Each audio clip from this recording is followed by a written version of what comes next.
This is just a hill in the desert, except it is not a hill. It is a city, buried under 4,000 years of its own dust. And the people who built it invented almost everything you did today, before you got out of bed. They just did it so long ago that the world forgot they ever existed. You think civilization started with Egypt or Greece, but when the first pyramid was built, this civilization was already ancient. The Egyptians, the Greeks, the Romans, every one of them stood on the shoulders of a people who came 2,000 years earlier between two rivers. The wheel, the city, writing, the law, the 60 minutes in your hour, the 7 days in your week, the first story ever written down. All of it was invented in one place, and the name we use for that place is not even its real name. We just call it the land between the rivers. Mesopotamia. So here is the question that should bother you.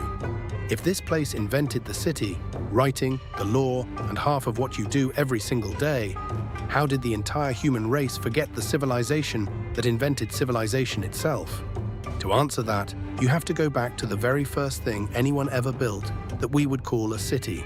Look at the land first, because it explains everything. Two rivers, the Tigris and the Euphrates, running through a flat, blazing plain with almost no stone, no timber, and no natural defenses. It floods without warning and bakes the rest of the year. It is a genuinely hard place to survive, and that is exactly why it forced people to get clever. To farm here, you had to control the water, and controlling the water took thousands of people digging canals together, which took organization, which took someone in charge, and records of who owed what. The desert did not just allow the first cities, it demanded them. The result was Uruk. Around 3,500 BC, it became the first true city on Earth. Tens of thousands of people living behind walls. More humans in one place than had ever lived together before. For the first time, most people you passed in the street were strangers. That had never happened in the history of the species. A city that big has a problem. Who owns which field? Who paid which tax? How much grain is in the temple store? You cannot remember it all. So they invented writing, and here is the part that surprises everyone. The first writing was not poetry or prayer, it was accounting, receipts. Humanity invented writing to keep track of who owed what, which means the oldest name in all of human history, the first individual person we can ever name, is not a king or a hero or a god. It is written on a 5,000-year-old receipt for barley. The name is Kushim, and Kushim was, as far as we can tell, an accountant. This script is called cuneiform, from the Latin for wedge-shaped, and it was the writing of the entire Middle East for 3,000 years, longer than our alphabet has existed. Kings, empires, and whole languages came and went, and they all wrote in these little wedges pressed into mud. And once they had cities and writing, the inventions came in a flood. The wheel, first as a potter's wheel, then under a cart. The plow, the sailboat. Mass-produced bricks, large-scale irrigation. The Sumerians did not improve the ancient world. They built the starting line everyone else ran from. They counted in base 60, not base 10 like us. It sounds strange until you check your watch. 60 seconds in a minute, 60 minutes in an hour, 360 degrees in a circle. Every time you read a clock or measure an angle, you are using a Mesopotamian number system that is over 4,000 years old. They watched the sky obsessively and recorded it for centuries, inventing astronomy in the process. They divided the week into 7 days, one for each of the 7 moving lights they could see in the heavens. When you say the word weekend, you are quietly agreeing with a Babylonian priest. But the Sumerians had the same flaw as the Greeks would have later. They never united. Dozens of city-states, each with its own king and god, constantly at war over land and water. It made them brilliant, and it made them vulnerable. And it meant the first person to unite them would become something the world had never seen. Around 2334 BC, a man named Sargon did it. Possibly born the illegitimate son of a priestess, set adrift on the river as a baby in a basket. A story you may notice the Bible would tell again about Moses 1,000 years later. Sargon conquered all of Sumer and built the first empire in human history. His empire lasted about 150 years and then fell apart, partly to a brutal drought, the same kind of climate collapse that would haunt every empire in this series. But the idea was out. That many peoples could be ruled as one. Every empire that ever followed, all of them, is a copy of an original made here. Then came Babylon and a king named Hammurabi who did something radical. He wrote the law down. Nearly 300 laws carved on a black stone pillar, taller than a man, set up in public so that, in his words, the strong might not oppress the weak. Not the first laws ever, but the most complete and the most famous. You already know one of his laws, even if you have never heard his name. An eye for an eye, a tooth for a tooth. That is Hammurabi. It sounds savage now, but it was actually a limit. It meant the punishment could not be worse than the crime. 4,000 years ago, someone decided justice should have a ceiling.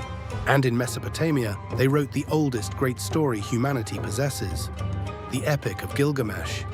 A king who is part god, his wild best friend, and after that friend dies, a desperate journey to escape death itself. It is 4,000 years old, and it is about the most human thing there is. The terror of dying and the grief of losing someone. And buried in that epic is a scene that stops people cold. A god decides to destroy humanity with a great flood. One man is warned, told to build a huge boat to save his family and animals. He rides out the flood and releases a bird to find dry land. This was written centuries before the book of Genesis. The story of the flood did not start in the Bible. It started here. Over the centuries, Babylon became the greatest city in the world, especially under Nebuchadnezzar. A gate of brilliant blue tiles covered in golden bulls and dragons. And a temple tower, a ziggurat, rising in stepped tiers toward the sky. A giant tower in Babylon reaching for heaven. You have heard that story too. They called it the Tower of Babel. Babylon was also home to one of the 7 wonders of the ancient world, the Hanging Gardens, a mountain of terraced greenery watered somehow in the middle of the desert. And here is the strange part. No one has ever found them. We are not even certain they existed. The most famous garden in history might be a legend. That is how much we have lost. But Babylon was not always on top. To the north rose the Assyrians, who built the ancient world's most terrifying war machine. Iron weapons, siege engines, cavalry, and a policy of calculated terror. They would destroy a rebel city so completely and describe it so vividly on their walls that the next city would simply surrender. They ruled by ripping whole peoples out of their homelands and scattering them across the empire, so no one could ever build the local roots to rebel. One of those vanished peoples became the legend of the lost tribes of Israel. The Assyrians did not just win wars, they deleted nations.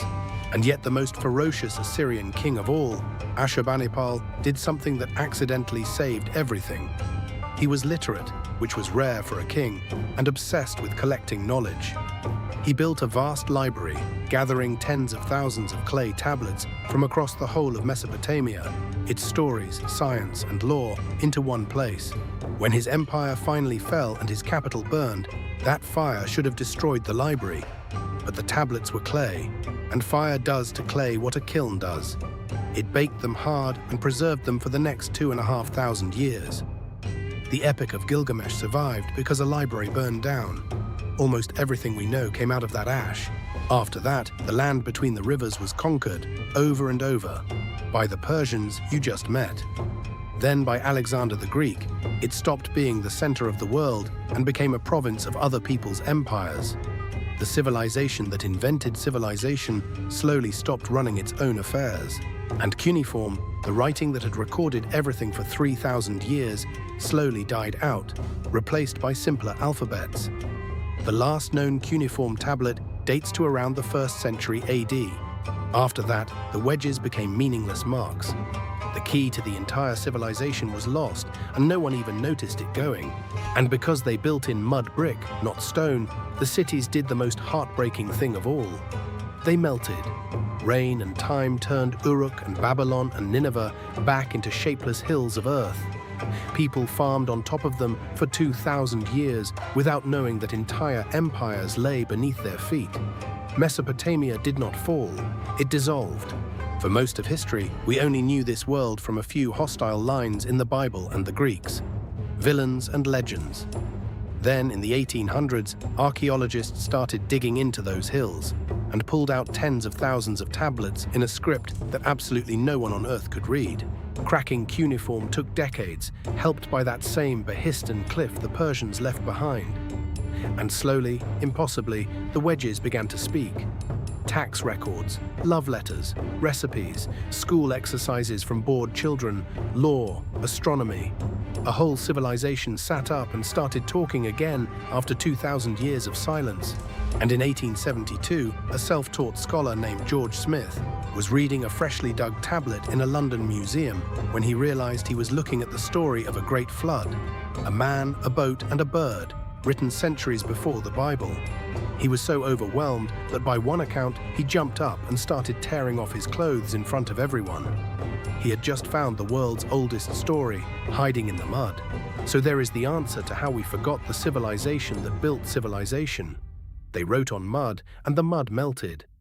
They wrote in a script that died, and by the time we learned to read them again, we had spent 2,000 years crediting everything they invented to the people who merely inherited it. Egypt, Greece, Rome, the Bible. But it is all still here, running quietly underneath your life. You told the time in their numbers this morning. You will rest on their 7-day week. Any contract you sign is their idea. When you read a story, you are doing something a Sumerian invented. The first civilization was not lost. It just became so basic to everything that we stopped being able to see it. That hill in the desert was never just a hill. It is the childhood home of the entire human project, and most of the people living on top of it have no idea. Everything you have watched in this series, Egypt, Rome, Greece, Persia, was built by the children of this place. But while all of this was happening between two rivers in the west, something almost identical was happening on the far side of the world, completely alone, with no contact and no shared ancestor. Another river, another set of first cities, another civilization inventing writing and empire entirely from scratch, a civilization that would outlast every single one in this series. That is still here, under the same name, 4,000 years later. The one empire that truly never died. That is the next story.